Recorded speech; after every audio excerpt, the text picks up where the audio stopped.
ஹாய்ங்க, இது நம்ம சேனலோட ஃபர்ஸ்ட் லாங் வீடியோ. காலையில் 4 மணிக்கெலாம் அலறச்சி எழுந்து பால்லாம் வச்சுட்டு போய் குளிச்சுட்டு கிளம்பி வந்தாச்சு. கிளம்பி வந்தோடனே சூடாக அப்படியே ஒரு டீ குடிச்சிட்டு ஹஸ்பண்டையும் எழுப்பி கிளம்ப சொல்லிவிட்டு பாப்பாவையும் நான் எழுப்பி கிளப்பி விட்டுட்டு இப்போ நம்ம கிளம்பிகிட்ருக்கோம் வெளியே போகிறதுக்கு ஒரு இடத்துக்கு.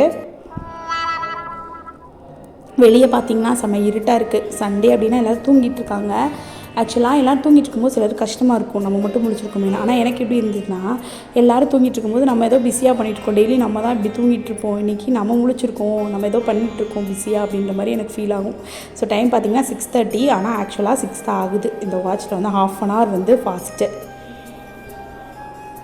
இன்றைக்கி ஆனால் செம்ம ரிலாக்ஸ்டாக கிளம்பணும். ஏன்னா கிளம்புற டைமோட எப்போயுமே ஒரு 2 மணி நேரமாச்சும் நாங்கள் லேட் பண்ணுவோம். இன்றைக்கின்னு பார்த்து ஆச்சரியப்படுற மாதிரி கரெக்ட் டயத்துக்கு நாங்கள் ஷார்ப்பாக கிளம்பியிருந்தோம். ஸோ அதனால் நல்லா ரிலாக்ஸ்டாகவே கிளம்பிட்டு இருந்தோம். சரி, எங்கே போயிட்டுருக்கோம், எங்கே கிளம்பிட்டுருக்கோம் அப்படின்னு பார்த்திங்கன்னா, இன்றைக்கி ஒரு பக்தி மோடு தான்.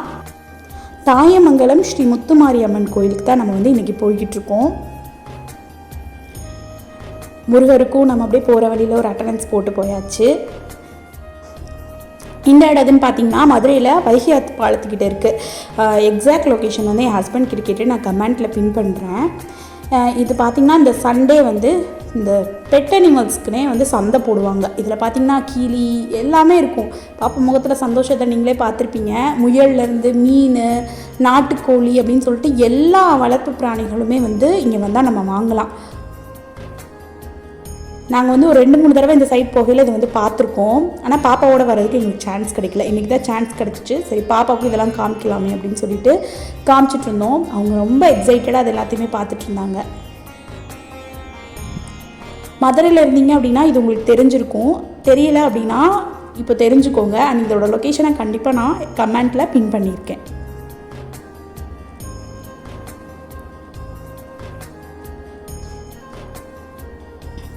அண்ட் சொன்னேன் பார்த்திங்களா, நாட்டுக்கோழிலாம் இங்கே கிடைக்கும் அப்படின்னு சொல்லிட்டு ஃபுல்லாக அங்கே கொஞ்சம் நேரம் சுற்றி பார்த்துட்டு ஸோ அங்கேருந்து அப்புறம் நாங்கள் கிளம்பிட்டோம். அண்ட் போகிற வழியில் மானாமதுரைக்கு முன்னாடி இந்த தர்மமுனீஸ்வரர் கோயில் இருக்கும். எப்போ இந்த சைடு வந்தாலும் இங்கே நாங்கள் சாமி கும்பிடுவோம். இங்கே ஒரு ஆலமரம் இருந்தது. செம்ம ரிலாக்ஸிங்காக இருக்கும் இங்கே நின்றுட்டு போனாலே. அதுக்காகவே இங்கே வந்துட்டுருந்தோம். அண்ட் இப்போ சமீபத்தில் அந்த ஆலமரம் சரிஞ்சிருச்சு. அந்த விஷயம் கேட்டப்போ ரொம்பவே கஷ்டமாக இருந்துச்சு. ஆனால் இப்போவும் இந்த பக்கம் போனோம் அப்படின்னா இந்த கோயிலுக்கு போய் சாமி கும்பிடுவோம். ஸோ இன்றைக்கும் சாமி கும்பிட்டு கிளம்பியாச்சு. அந்த தாயமங்கலத்தையும் ரீச் பண்ணியாச்சு. நம்ம ரீச் பண்ணையில் டைம் பார்த்திங்கன்னா ஒரு 9:30 இருக்குன்னு நினைக்கிறேன். 9:30க்குள்ளே தான் இருக்கும். ஆனால் அப்போவே பார்த்திங்கன்னா செம்ம க்ரௌடாக இருந்தது. நீங்களே பார்த்தாலே தெரியும். நாங்கள் நினச்சி வந்தது ஒன்று, ஆனால் இங்கே நடந்தது ஒன்றா இருந்துச்சு. ஃபுல் விளாக் பார்க்கும்போதே உங்களுக்கே புரியும் ஏன் அப்படி சொல்கிறேன் அப்படின்ட்டு.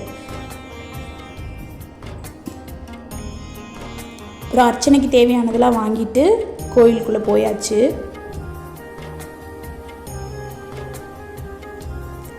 பார்த்திங்கனாலே தெரியும், லைன் கிட்டத்தட்ட அந்த கோயில் சன்னதியை சுற்றியே ஒரு 2-3 தடவை சுற்றி தான் நாங்கள் அந்த கோயில் பிரகாரத்துக்குள்ளே போகிற மாதிரி இருந்துச்சு. அவ்வளோ பெரிய லைனாக இருந்தது.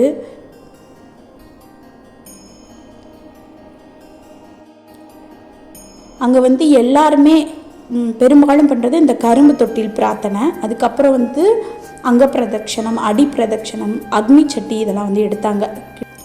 கிட்டத்தட்ட நாங்கள் ஒரு 2.5 மணி நேரம் லைனுக்கு அப்புறமா கோயில் பிரகாரத்துக்குள்ளே போனோம். ஆனால் அங்கே போயிட்டு ஒரு பெரிய ட்விஸ்ட் இருந்துச்சு. அங்கே ஒரு 10-15 தடவை சுற்றி போகிற மாதிரி இருந்தது. மொத்தமாக ஒரு 4 மணி நேரம் நாங்கள் லைனில் நின்று சாமி பார்த்துருக்கோம். அதிலே நாங்கள் பாப்பா எல்லாருமே டயர்டாயிட்டோம். வெளியே ஒரு சின்ன ஹோட்டலில் ஒரு தயிர் சாதம் மட்டும் சாப்பிட்டுட்டு அப்படியே அங்கேருந்து கிளம்பியாச்சு.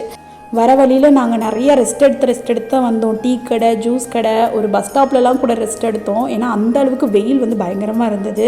ஒரு இடத்துல உட்காந்துட்டா எந்திரிக்க மனசே வராது, அந்த அளவுக்கு வெயில் இருந்தது. அப்புறம் ஒரு வழியாக வீட்டுக்கு 3 பேருமே செம்மையாக தூங்கிட்டோம். அண்ட் இன்றைக்கி டே இப்படி தான் பக்திகரமாக ஆரம்பித்து செம்ம டயர்டாக முடிஞ்சுது. அண்ட் இந்த விளாக் இதோடு முடிச்சுக்கிறேன். அண்ட் இந்த வீடியோ பார்த்த எல்லாருக்குமே ரொம்ப ரொம்ப தேங்க்ஸ். மறக்காம நம்ம சேனலை சப்ஸ்கிரைப் பண்ணிவிடுங்க.